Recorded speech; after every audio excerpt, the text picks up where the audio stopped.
Hello, everyone, and welcome back to Rotten Tomatoes is Wrong. Thank you to everybody who came to my shows in Washington, D.C. last weekend. It was a lot of fun. Good to see your smiling faces, talk some Rotten Tomatoes is Wrong with you. You know what's always fun is when I get to do this show with Jacqueline Coley, my esteemed co-host, and oh no, oh God, she's not here. She's not here. She's already on her holiday break. She's probably, knowing her, she's probably jet setting off to some exotic location where she gets some R&R before really jumping into the thick of award season. So Jacqueline, I hope you're having a great time in Bermuda or Barbados or one of those other fancy bee vacation destination places. You deserve it. And in the meantime, I'm going to be joined by a very special guest. He's a good friend of mine, despite our NFL team discrepancies. And he is so excited to talk about the two movies that we have today. Yeah, we're down a host, but we're up to two movies that we're talking about today here on Rotten Tomatoes is Wrong. And just by the way, just before we get into anything, this is a podcast by Rotten Tomatoes. I have so many people come up to me. They're like, oh, you have a show called Rotten Tomatoes is Wrong? I'm like, yeah, it's so much fun to talk. And then they cut me off. They say, oh, it was Rotten Tomatoes cool with that? Don't you work with them? Isn't that a con? I'm like, it's a podcast by Rotten Tomatoes. We're having some fun with the Tomatometer. And at the end of the day, we're celebrating these movies. You know, unless they're really bad, in which case we won't celebrate them as much. But still, it's fun to talk movies, even after the fact. And in the case of The Matrix Reloaded and The Matrix Revolutions, the two movies that we are talking about today, this is what's fun about it. Because we got a new Matrix that just dropped. We got The Matrix Resurrections, and that's plural, just like Revolutions. And so we get more Matrix. We get back in the world of Neo and Trinity and Morpheus and the Matrix and all this other fun stuff, if you consider it fun anyway. We'll talk about whether these movies are actually fun or not, but we are talking about the Matrix sequels today. Now, both of these films were released in 2003. That's what you got to know. They were filmed back-to-back, a la the Lord of the Rings trilogies. The Matrix Reloaded came out first, and 73% certified fresh is its Tomatometer some almost 20 years later with a 72% audience score. So the critics and the audience pretty united on that one. Not so much with the closing chapter of that initial trilogy. Matrix Revolutions came out later in 2003, 35% rotten. Oof, what a hard fall that one took all the way down the stairs. It's still fresh according to the audience, barely. It's 60% with the audience score. So this is a show that y'all wanted to hear us, gush about The Matrix or maybe criticize the Matrix sequels for a while.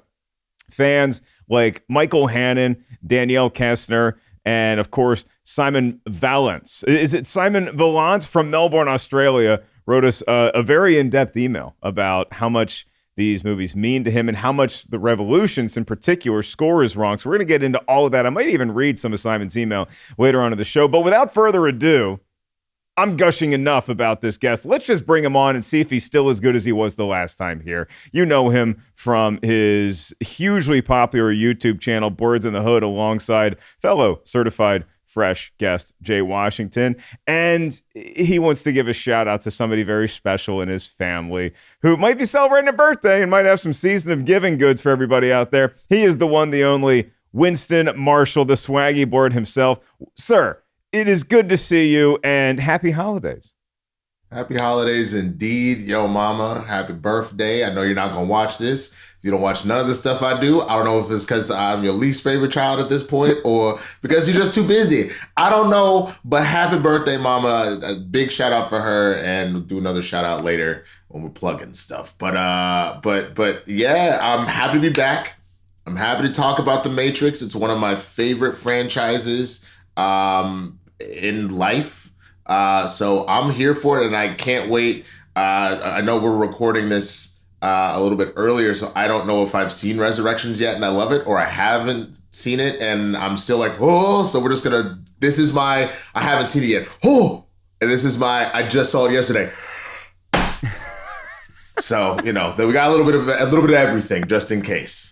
Well, look, I have some fun with our guests from time to time, especially guests who we bring on like you who know so much more about the particular film or films that we're talking about. So when we have like a Mike Kalinowski on, he is sort of the one that I sit next to in the theater that kind of guides me through like the DC world and kind of helps me with these like, hey, who is that character? What does that mean? You're going to be my guy for Matrix Resurrections. So we're going to go see this together. Don't worry, Cool. Winston's mom, I'll buy him some popcorn, and we're going to sit there and you're going to help break down not just that movie in the future, but these movies right now. And so I'm going to kick off with the question that we ask everybody on the show, as you're well aware. Winston, you got 73% certified fresh for The Matrix Reloaded, 35% rotten for The Matrix Revolutions. Is Rotten Tomatoes wrong about The Matrix sequels? Sort of.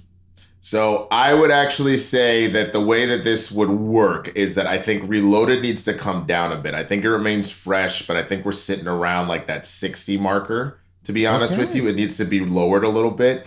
And then I think Revolutions needs to also be certified fresh back up to that 60. It's not as bad as people are giving it. There's a lot of bad. I'll be real with you. There's a decent amount of stuff that you kind of go a little bit away.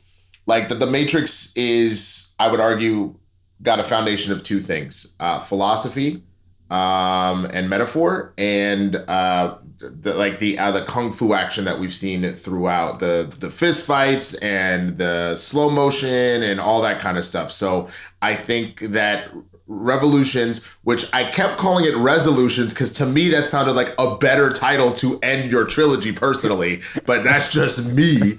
But Matrix Revolutions, I think needs to be a little bit higher, and it should at least be fresh.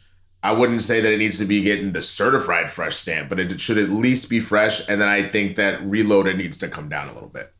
Okay, well, if you're watching this on our simulcast, then you can see Winston's background. Yeah, the guy maybe has seen a Matrix flick once or twice in his life. I also have a story about the first time I saw the Matrix sequels as opposed to the 1999 original The Matrix, which, again, just it revolutionized everything about the way we make sci-fi and action, but really the way that we make films in general going forward. And so maybe that's why it's The Matrix Revolutions for that closing chapter of the initial trilogy. So we're going to get into all that. And yes, there's going to be spoilers, as we always do in the show. We're diving deep into the movie, so we are going to be giving away some of the plot points, and especially when that comes to Reloaded, because now it's my job to give a synopsis about both these movies.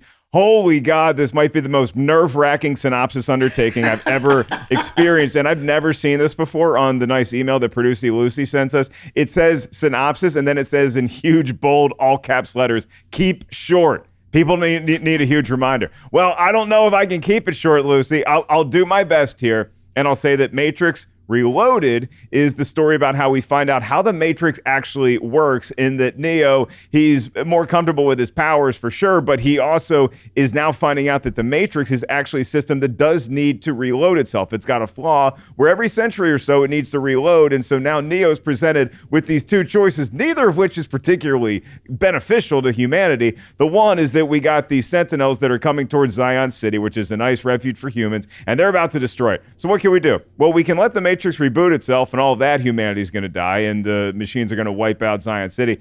Or the other alternative, door number two, is, okay, well, we can also just end the Matrix altogether. Now, the only fallout from that is that Zion City probably still going to be destroyed along with all of humanity as we know it. And so Neo decides to take the latter option, but he thinks that maybe there's a way that you can still save humanity because he's Neo and he's a badass and he's played by Keanu Reeves. So Trinity, played by Carrie-Anne Moss, factors prominently in there, as does Morpheus, played by Lawrence Fishburne. And so now we get to The Matrix Revolutions, where Agent Smith, played by Hugo Weaving, has just gone viral, not in the good way. Like he's literally a virus in the program at this point because he keeps replicating himself, but he's doing this now in the real world. Contrast with that is that a lot of Neo's powers developed in The Matrix have now crossed over to the real world, and so it all adds up to this gigantic battle sequence that we get, that we've been waiting for 3 movies. Neo versus Agent Smith, one time, rumble in the jungle for all the marbles, and wouldn't you know it, Neo ends up winning only by sacrificing himself. But as we hear at the end of the movie, I suppose we'll see Neo again. And now here we are, almost 20 years later, we're going to get The Matrix Resurrections. So Resurrections plural. That's with a plural S, Winston, meaning there's going to be multiple resurrections. Multiple resurrections. That's a good point. I mean, From the trailer that we've seen, we at least know that Neo and Trinity are resurrected. We don't really know what Yahya is doing out here in these streets, if he's supposed to be a new version of Morpheus, if he's supposed to be a young version of Morpheus, if he's just some new black guy that's got a badass pair of sunglasses. We don't know. So we got to wait to go see the movie, or once again, we've already seen it and we know perfectly well, but we're not going to spoil that. We're just going to spoil the movies from 20 years ago, which again, it's been 20 years, fam. Yeah, like, how gonna have have you to not seen these? deal with all these characters. Plus, now you got Green Goblin coming into this timeline, and Venom, and No. That was you crossed over. You're right. You're right. Sorry, cross the streams there. Important safety tip. Thanks, Egon. Let's have producer Lucy weigh in on these. Or real just quick. Winston, right? You know what? I was quoting Ghostbusters. I forgot you were named after one of the Ghostbusters. So yes, that is Winston A. Zedmore for the duration of this podcast. Producer Lucy, you're sort of like our Annie Potts' character in Ghostbusters, but I could also call you like our own Carrie-Anne Moss. No, you're really more like our Morpheus because you just kind of program everything and then we just follow your lead. So are you a Matrix person? First time I saw this, I was in the first grade. My dad took me to the theater. I was way too young. It blew my mind. I went to school the next day, my little Catholic school, and told all my girlfriends and boyfriends about it. And that night, my mom got about 1,000 phone calls going, "Why is your daughter watching rated R movies? You're a terrible mother." Anyways. Jesus. Yeah, it was crazy. But that movie, wow. And then I saw, as a young person, I think I was like 13 in 2003. So my dad then took me again to see the other films. And I definitely was like, okay, there are things I like, but this is not the original. And the whole time I was watching the second film last night, I literally was like, there's a quote from the Emperor Palpatine character of Zion. What's his name? That old man in the cloak. He's awesome. Good actor. But he says, he's talking to Neo on like a balcony overlooking their city underground and their stalagmite caves. And he's like, there is so much in this world that I do not understand. And that was me watching this second movie. It's a fair assessment because I'm going to weigh in here now too. And I'm going to say, I feel like Rotten Tomatoes. So Winston thinks Rotten Tomatoes is sort of wrong just because maybe Reloaded's a little too high and Revolutions is a little too low.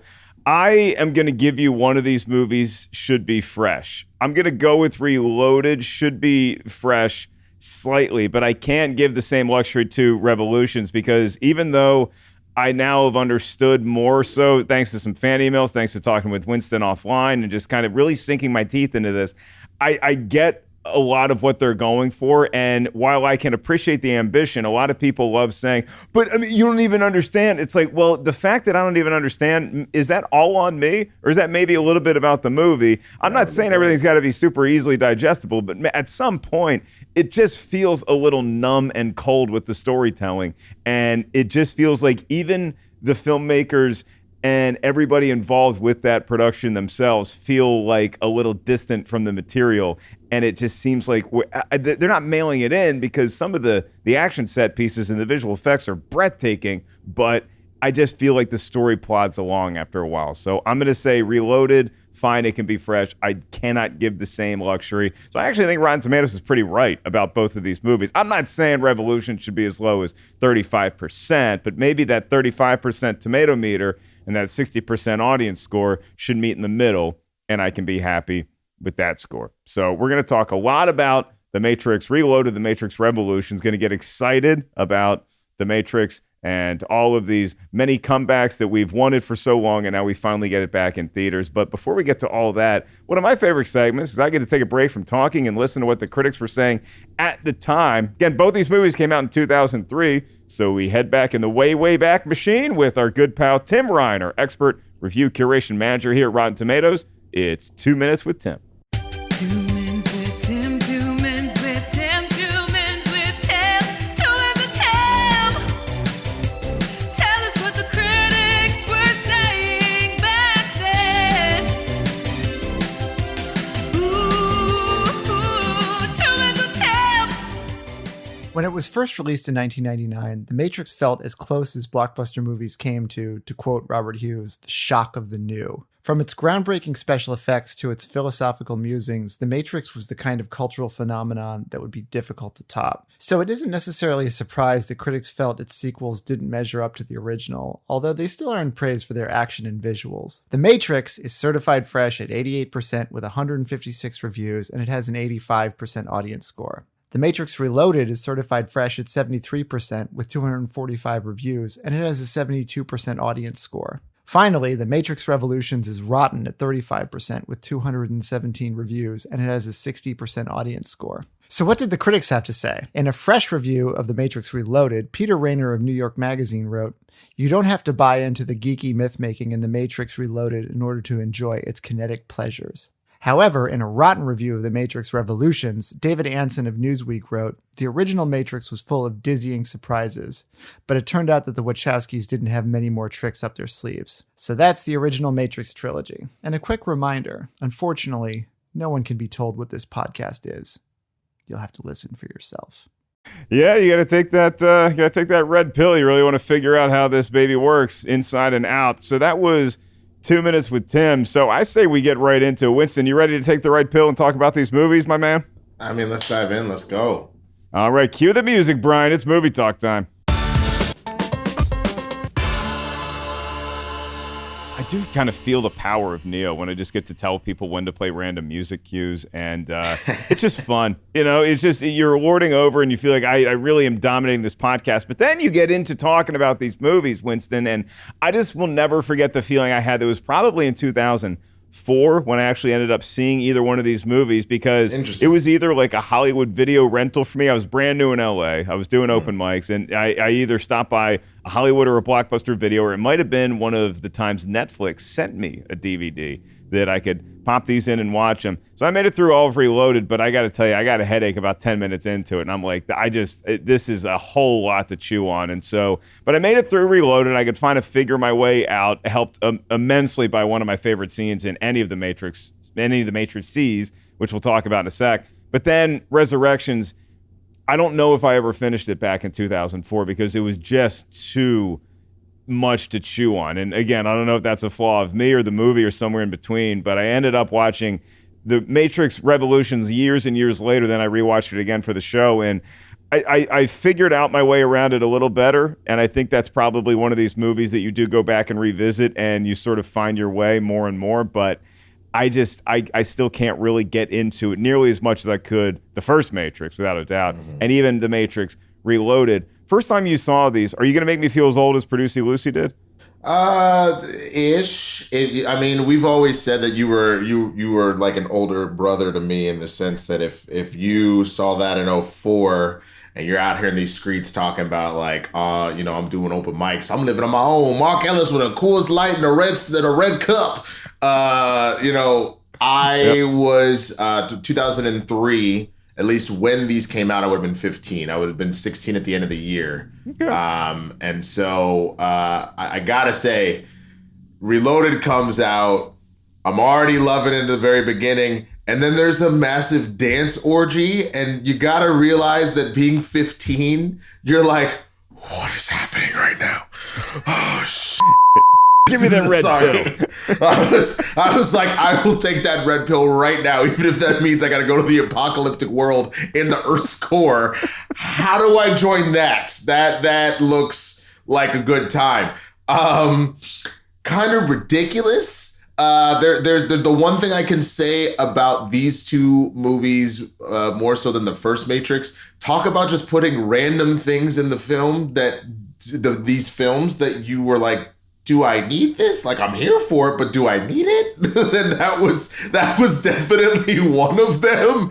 I don't know why we needed to see all of Zion just having sex one last time before the apocalypse comes, but I distinctly remember watching Reloaded and my mind being on fire, just like, oh my God. Until we hit the architect. And that's why I think you have to lower the score a little bit, is because I now that I'm older and I've rewatched it a number of times, I can have more appreciation for the architect and what he's attempting to explain to Neo and thereby the audience. And I appreciate they did it in a very stylized way of having all the different Neos on the screens be like, what? No, BS, rah, rah. Oh my God. Like having like essentially all of his emotions kind of playing out behind him, since these Matrix avatars are very cut and dry. But it was a lot when you consider that this has been a nonstop action thrill ride. I know that the philosophy is a major part, and again, that goes hand in hand with the action. It just sideswiped you, and it sideswiped you with very dense language. So at 15, I was like, what is this old ass man talking about? I don't care. Like I want to care, but I don't. But again, now that I'm older and understanding 6 iterations, all this kind of stuff, the idea that, the Garden of Eden metaphor, and that didn't work. So then you ended up with the world being a bunch of crap, and that didn't work. And then finding that you do need to have a little bit of a flaw, because as humans we're flawed. And if you don't, the brain won't fully accept it. Like that dream you had that the Washington football team won a Super Bowl ever again. You know what I mean? Tread like lightly. you would immediately pinch yourself and see if you were sleeping, because you don't know if it would ever happen again, man. I'm just being because real. The Cowboys have been to so many Super Bowls since you were 7 years old. Look, we both had fun in the 90s when we were little kids. And now, did you see the original Matrix in the theater where you was Lucky as Lucy? I probably didn't, because I would go to stuff that I was interested in. And so I remember seeing it on DVD for the first time. And then I was like, I have to go to the theater for these other two. To see it in 99 real quick was just mind blowing, because 99, you had a huge Star Wars movie. It was the return of Star Wars. The Phantom Menace was that summer. The Blair Witch Project, this little indie film. And then you had this movie, The Matrix. Everybody started dressing like that. Everybody wanted the coolest sunglasses and the longest leather coat. And it was just, you knew that action movies were never going to look like that. And since you've seen every action movie has stunt sequences and wire work similar to what was pioneered with stuff like The Matrix and before in a lot of the Eastern filmmaking at the time. And so when you look at these two movies and you talk about scenes that really stand out to you, it's hard to pick a scene because there is so much exposition and the exposition is so thick. But if you can just get enough of it to move to the next scene, you're going to be rewarded. Because one of the things that I've learned in sort of retrospect in researching these movies is that the Wachowskis are geniuses on a level which I can't even comprehend, because they never meant for these movies to fully explain what the Matrix is in and out. They wanted this to cross over to a series of comic books and video games and all these other media. They wanted this to be a true transmedia project where you would cross over multiple types of media to get all of the canon of the Matrix and to help you explain stuff. And maybe they just gave us, as the audience, too much to chew on, or maybe their expectations for us and how much we were going to get invested in the Matrix was a little too much. But I tell you what, you could sit anybody in front of that freeway chase scene in the Matrix Reloaded, and they would just have their skulls knocked out, because it was apparently filmed at Alameda Naval Base. They actually built an entire freeway for the movie. If it tells you what we prioritize here in Hollywood, it seems like that. I think it's like a 1.5 mile stretch of road that they built from scratch at the naval base. And when you watch that sequence play out, Winston, it's just one of those where I don't care where I am. If I happen to come across The Matrix Reloaded, I need to watch that scene in its entirety. It is just so well shot. It's thrilling. Even if I'm not understanding everything that's going on all the time, man, what a job that was to pull off. I need to download the Hotwire motorcycle. Not a problem. One crash course and motorcycle. Wait. Cancel that. You are handy. Jump on.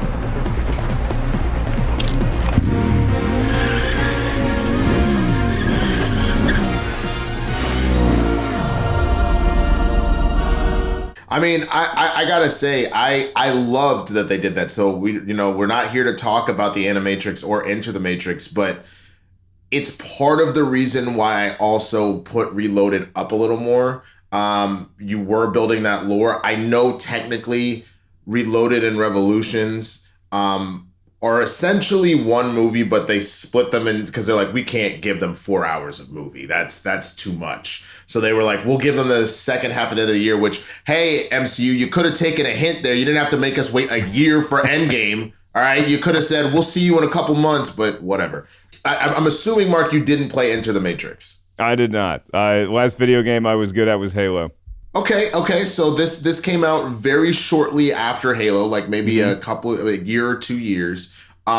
Phenomenal game. You play as Niobe and Ghost, which is why for me, I actually really love their characters in the movie because I have my own background anchor to them playing them in Enter the Matrix, which you had all the things. You had the bullet time, the kicks, the flipping, the guns, the car chases, absolutely phenomenal. And it was one of those things that came out the same time as Reloaded.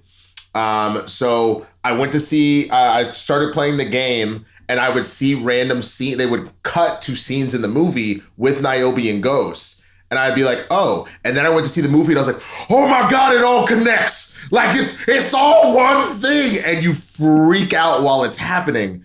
Same with the Animatrix, the lore you get from where the Matrix came from and how we ended up in this war in the first place and all that kind of stuff. So it really, really, really, they did such a phenomenal job at the time. And it's so weird. You can watch the Animatrix, but it's really hard to play this game. Just original Xbox. So I don't really know if there's a way, and PS2. So unless you have it, I don't know if there's really a way to boot that back up. Yeah, it's just one of those things where you wonder if there's going to be resurgence in the alternative, sort of stuff that you can digest if you want to get deeper into the Matrix now. I guess we'll see how Resurrections plays out in the theater. But if you have to look at the Matrix Reloaded and you say, okay, what's like the scene that you point to and you're like, bam, right there. That's why that's a fresh movie. That's why this movie doesn't get enough love. I would say, if from an action standpoint, it used to be the multi-Smith scene, but I take that one back. I still like it a lot. I think maybe the greatest fighting scene I have ever seen, and the only exception might be from Legend of Drunken Master, or maybe The Raid, but is him fighting, I guess, what would be a number of like werewolves, zombies, or werewolves, vampires, whatever, the Merovingians crew with all the weapons. It is so well choreographed and has all of the moments that you love as far as like the bullet time, the fact that Neo is using his abilities to like fend off God knows how many different people. But like you have the moment where he blocks his sword with his hand and he starts bleeding and he's like, see, he's a man. So now we're like, wait, can Neo get killed here? So you're like, really kind of concerned, but also he's just kicking everybody's ass. Like it was just chef's kiss. Other than that, I would actually have to say they're all the Merovingian. Him giving his little speech about impulse control and giving the woman the orgasm through the cake. And then the wife being pissed off, being like, okay, so like go ahead and kiss me real quick, because if he gonna cheat on me in my face, I'm gonna make sure he feel bad about this. I'll give you the key maker and everything. And he's like, oh, and he's like, oh, well, you did this, dumbass. So it's that whole sequence in the middle of the film with the Merovingian, which then leads into the highway scene. But the Merovingian really is that linchpin. It's just absolutely amazing. Yeah, Monica Bellucci, hottest woman of all time. Hottest woman of all time. Monica Wowzers. Bellucci. And she also was very new to the world of Hollywood when she was cast in Bram Stoker's Dracula. And pretty much her only job, by her own admission, of that movie was to kiss Keanu Reeves. She got to again with. So if you're Keanu Reeves and you're Monica Bellucci and you're in a movie together, probably going to be a makeout scene. But as much as I love Miss Bellucci and all of her many abilities on screen, I gotta go to Neo. And Winston, you touched on this, the upgraded Neo and his newfound abilities. That's one of the things that you love when you go see the second movie in a franchise, is where okay, the hero sort of goes on their 1,000 faces journey, and in the first one, and they sort of learn their way, and then okay, what have you learned since then? You know, yeah. What have you done in between? What's your practice sessions been like? We see it in Empire Strikes Back when Luke summons the lightsaber and frees himself from the Wampa Cave. And to see Neo with this newfound, it's more even like cockiness. He's like Kevin McAllister in Home Alone 2, Lost in New York, where he's like, I've beat these guys before. I can do it again with different weaponry. And so seeing those sort of fight sequences with a more cocky Neo is really, really fun to watch. You know, it's funny because you mentioned, so the agents obviously would be the former wet bandits turned sticky bandits, and then the hotel staff would be all these vampires and werewolves he's fighting now. You know what I mean? Where that they have their own new abilities. I completely agree with you. I mean, the opening sequence, the opening fight, the agent comes in, tries to like body him, and then he was like, "Oh, he caught my head." He just goes, "Upgrades." And then he starts getting a little more serious, but not even. Like the only fight that gives him a little bit of pause is fighting Smith, because Smith, I don't know if you or Lucy are big Naruto fans, but in my mind, I literally was seeing Naruto versus Sasuke, because Naruto allows himself to be, he does the shadow clone thing. He can make 1 million different copies of himself. So he may not be necessarily as good of a hand-to-hand fighter as Sasuke, who is just a beast because he can just predict moves before they happen. So he just throws more of him at himself. And so it's like, I literally was like, oh, this is like tapping into another pop culture, watching it now, kind of element. But that's the only one that's given him pause, is that it's not that Smith's a better fighter than him. Smith is overwhelming him until the end. And that's kind of what Smith is trying to do and it crosses over into Matrix Revolutions, because now while he's been able to infiltrate the real world, and that's one of my favorite scenes in that is this waking up where Agent Smith starts to just go on this murder spree, and then he goes after Trinity, and then Neo steps in and realizes who he's actually fighting here, and then that's when we get the blinded Neo. We get the electrical cable to the eye socket, and it's like, man, blood-curdling scream, bro. Oh my God. It is unpleasant, but it is incredibly well shot, and it's captivating, and it's one of those things that really helped me lock into Revolutions for as long as I was able to when I initially watched it. So here, we haven't talked about Revolutions a lot yet, probably because Reloaded, again, being the better movie, but some of the highlights for Revolutions, for sure. I think everything coming up to Club Hell, it was essentially a massive callback to the lobby scene with Neo and Trinity, which I thought was absolutely amazing, especially then like the being escorted up to the Merovingian, and then Trinity being like, F this, and she just starts like, all of a sudden now you got to scramble and everybody's gun to the head, and just the coldest line that you could hear, she was like, you take me to Neo or we all gonna die. And he's like, oh, you can't mean that. And then Persephone, Monica, she's essentially just like, she is in love. Trust me, she'll do it. She's like, you bet your ass I will. And then all of a sudden, Neo is saved. You want to make a deal? How about this? You give me Neo, or we all die right here, right now. Interesting deal. You are really ready to die for this man. Believe it. She'll do it. If she has to, she'll kill every one of us. She's in love. It is remarkable how similar the pattern of love is to the pattern of insanity. Like, I loved seeing all that, but I also love Neo in The Void. Talking to the Indian family, they're trying to get Seti, their daughter, who doesn't have a purpose. They're trying to smuggle her in so she doesn't get erased. And they have the comment about love, about karma. They're just words. It's about it's not necessarily that they're anything other than that. And it's like, anybody can have those things. It's just about how you interpret it and what you would do for it. You know what I mean? And so it was just a really nice moment to kind of have a chance to not worry about the Matrix for a minute and just like kind of think about life. So the beginning is very strong. Do you consider yourself fully versed in the Matrix films enough to where, like, do you know everything about the Matrix at this point, or do you still watch the movies and read the media, look at the comic books, play the video games, and you learn new things about it, or are you pretty much done? Are you an expert in the Matrix? Both. I would say I am a master, but I'm not on the council, if we're gonna keep using Star Wars references here.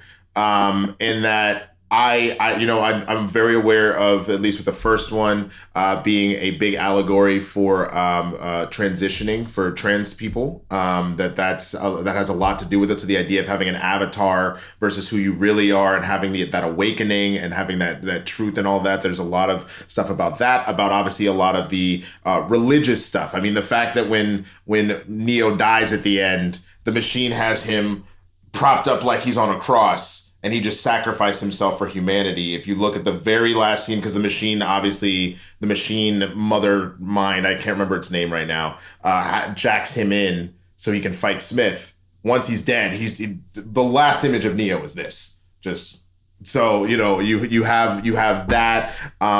Again, all the philosophy of how flawed we are as humans, what love means, all that kind of stuff. I've kind of visited and revisited it over and over again, that I'm pretty well versed of most of the stuff that's in it at this point. Who are the characters that you point to? Maybe some side characters. I'm going to take away Neo and Trinity and Morpheus from you, and I'm going to say, who's the character that you point to that you really look to that you say that's a great role in the Matrices? That's something that really stands out. And it can be anything. It can be just one quick scene. It can be another menacing villain. It can be somebody. I personally love Jada Pinkett Smith as Niobe, just because even though she apparently auditioned for Trinity and just like didn't really have chemistry with Keanu Reeves the way that, and by her own admission, she then I saw who they cast as Trinity, and I'm like, oh yeah, that's a badass. That's the person should be playing Trinity. But I really thought Niobe added something to the sequels. So who's that character for you that you say that's why this is the person who elevates these movies? Niobe and Ghost are definitely great at it. Harry Lennox as a foil to Morpheus, or at least like a rival, especially over Ghost Love, is a big one. But I think my MVP of supporting characters would be Harold Perrineau, who plays Link. He becomes like the new operator for the Nebuchadnezzar. He is hilarious, and he's kind of us, if we're being honest, which is why I think it was so well done. He joins the ship. I've heard the stories, man. Morpheus, my boy, and he's talking about this dude Neo. I gotta see what it is. And then he's like, sitting here the thing. He's like, yo, where's Neo? He's like, man, he's out here doing his Superman thing. Woo! That's crazy. The fact that when he comes home, when they're at Zion for a minute, he gets cut off because he thinks only his wife is home, and he goes, where's my and then he realizes his little niece and nephew were there, and he goes, oh, hey, oh, and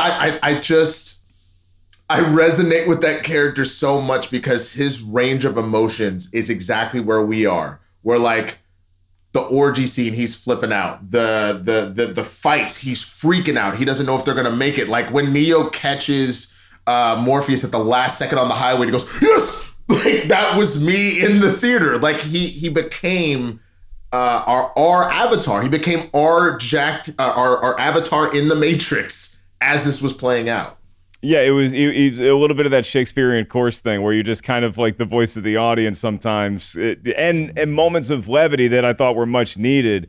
I don't need people slipping on banana peels in these movies, but I do just need somebody at some point to just be like, hey, can I feel like I'm looking at a human and not just this cold, weird machine thing? And so I think that's a great role. And when you look at the Matrix films, you see that it was just a hotbed of directors' future.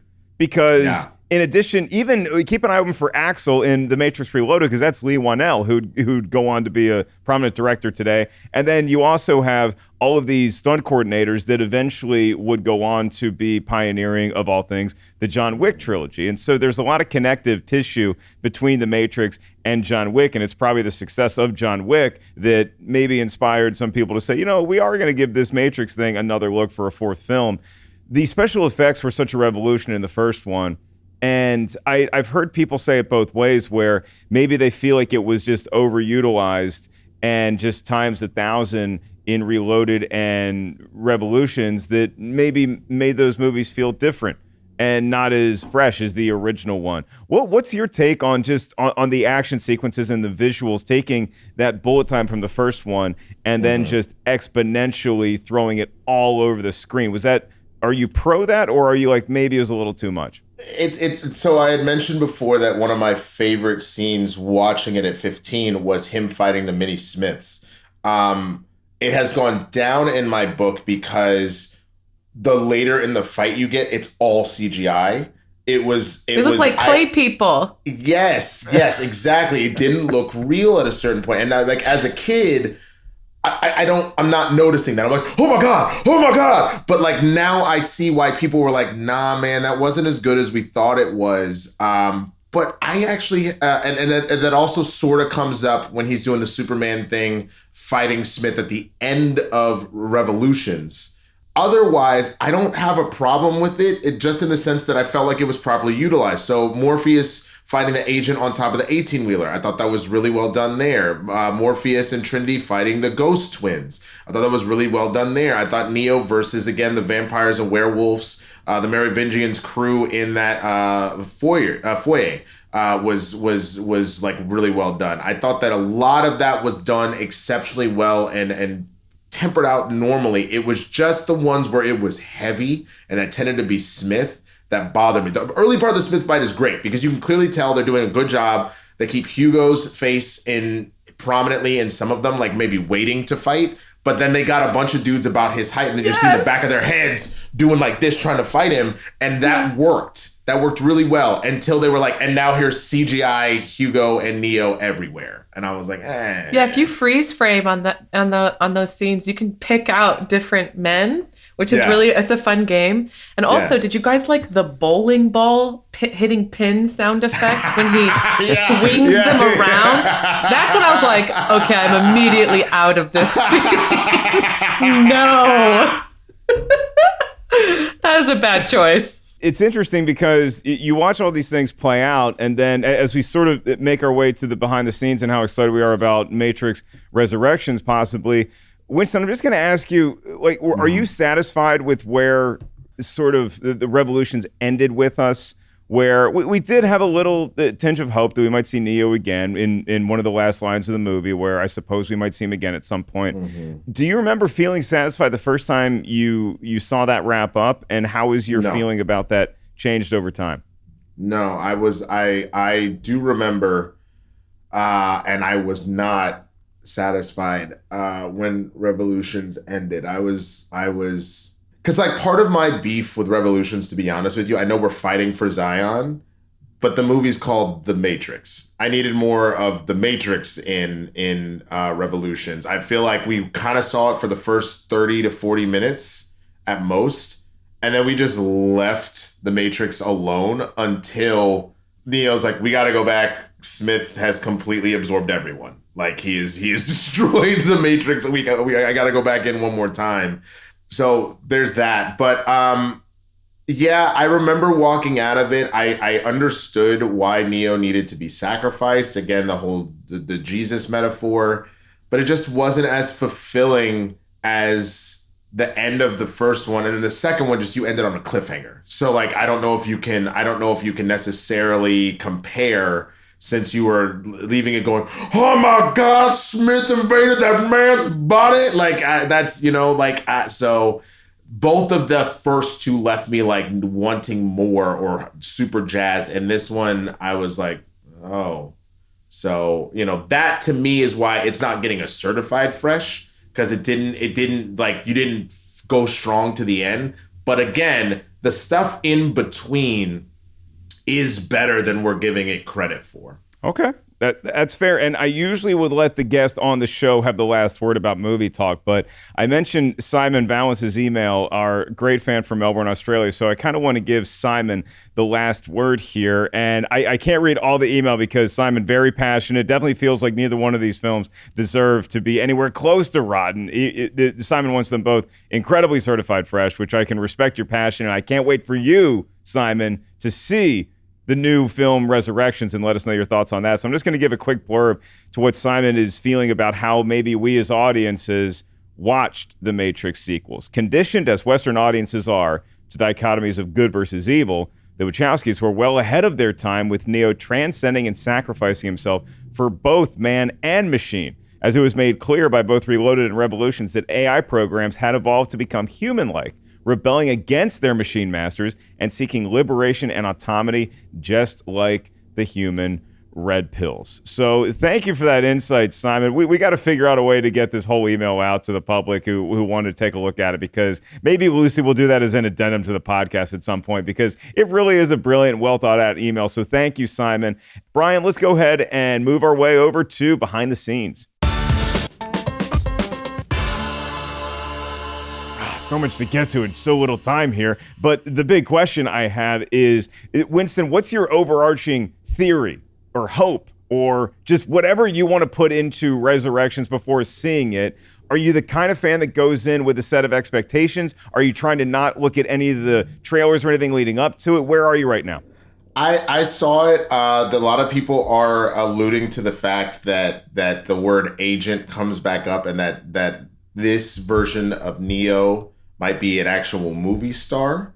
And so that the agent has evolved to be like his agent and stuff like that. So I'm curious. And what I would actually really be interested in, if what we learn in Resurrections is that Neo and Trinity and Morpheus, they were all there in all the previous iterations of the Matrix. They were all Keanu Reeves. They were all Carrie-Anne Moss. Though then that would make me wonder if Yahya is actually Morpheus or somebody else.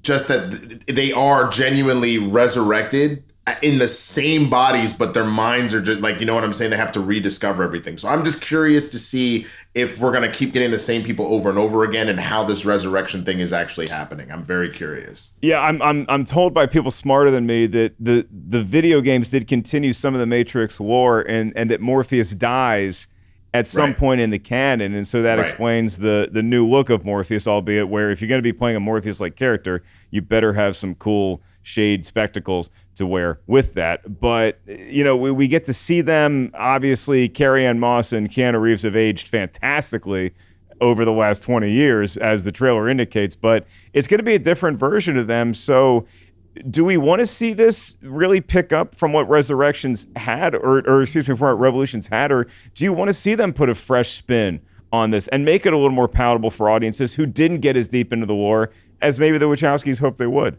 It's been 20 years. You have to you can still lean on stuff that happened in the past, similar to what we did with Star Wars here, but you have to make it its own thing to bring people in. You are not going to be successful as a new franchise or a rebooted franchise, however you want to look at it, if you do not essentially start from a relative square one. So I think it is important to go back and watch that other stuff, but I think we need to focus on the new generation that is going to be jacked into the Matrix, for pun intended here. And this is Lana Wachowski directing it. Lily Wachowski. I think there was just too much going on, and just didn't want to go back to that world again. It was part of it is I know that they had the Wachowskis had lost both their parents like 5 weeks apart. Yeah. And Lily was just like, I really like, Lana has a good idea, but I just have no desire to get back into this. But I had also heard that Lily has kind of taken a step back from filmmaking in general. She kind of wants to just really just focus on life like that, whereas Lana is more still trying to do the thing. So they're certainly unique storytellers, and I did hear. I think that the thing that turned a lot of people off to the two sequels to The Matrix were that they were shot back to back, and you just felt some of that wear and tear, I think, from the crew and from the actors as it went on. And one of the theories for it is Bill Pope, who was a cinematographer on The Matrix, was talking about how he now hates Stanley Kubrick, and the reason why is because Stanley Kubrick, he wrote a book about directing, I guess, and the Wachowskis had read and just swore by after making the first Matrix. And one of the points he made is that you need to exhaust actors to the point where they're so tired. That's the take that you want to keep. And so he worked pretty much in the opposite of the Clint Eastwood train, where it's like, all right, we got one take. All right, good enough, we're moving on. The Wachowskis adopted this more Stanley Kubrick style for the sequels, and we're just doing so many takes that it just runs the crew ragged, especially if you're filming back to back. And so it's Pope's theory that maybe some of that coldness and some of that numbness from the crew sort of found its way onto the screen. Yeah, no, I mean, I do not agree with the sentiment of wear them ragged and then we'll use that take. That sounds like a bad time. I don't know if you've ever tried to go to work off of no sleep and then you're delusional all day. That's not fun. None of that is fun. Now, mind you, since a lot of the performances are supposed to be muted in the Matrix, maybe that's how they got more of that. It's by just sucking the life out of you. But God, Jesus, no. That sounds like a nightmare. It's so great having you. I know you and Jay are doing great things with the YouTube channel, Blerds N the Hood. Everybody can find you on social media at the Swaggy Blerd. What else you got going on? You or anyone in your family that you want to mention? Of course. So definitely follow me on the socials, anywhere that Swaggy Blerds are sold, Twitter, Instagram, Facebook. I've been doing some new sketches. I've been doing a lot of writing. We've been filming it. I haven't dropped them yet because, anybody that's been a content creator, you got to kind of hold on to stuff for a little bit and then release it in chunks. But my mom, I had mentioned her before. Tomorrow, as of taping this, is her birthday. So this has obviously been a few weeks since. Yay. But thank you. She's 65. She actually started a something called Restore the Hope, and it's this Black Santa collective. So it's one of the things that she really did a lot when I was kids. We had a lot of Black Santa Clauses all over the house, and so she's put an entire line of like nutcrackers, Santas, ornaments, all sorts of stuff together that is absolutely amazing. So if you are down to support small business, if you're down to support Black-owned businesses, women-owned businesses, please check out my mom's Etsy shop, etsy.com/shop/restore the hope. And you'll see a lot of stuff there. So if you need good luck trying to get it there right in time for Christmas when this drops, mind you. But if you still want to, get that little extra something for the holiday, you would be making a world of difference to this amazing woman that birthed me into this world. It was great talking about the matrices. For Winston A. Marshall, his lovely mother, Lucy, our producer, Brian Perez, our incredible engineer, and everybody, the hardworking team here at Rotten Tomatoes, including my esteemed co-host, Jacqueline Coley, who's already decorating the tree. I'm Mark Ellis. Happy holidays, everybody. We hope you have a great, safe time with family, friends, mirth, merriment, singing, laughter, all that good stuff that makes us whole humans and not just weirdos that take blue pills on a daily basis. All right. And to all, a good night.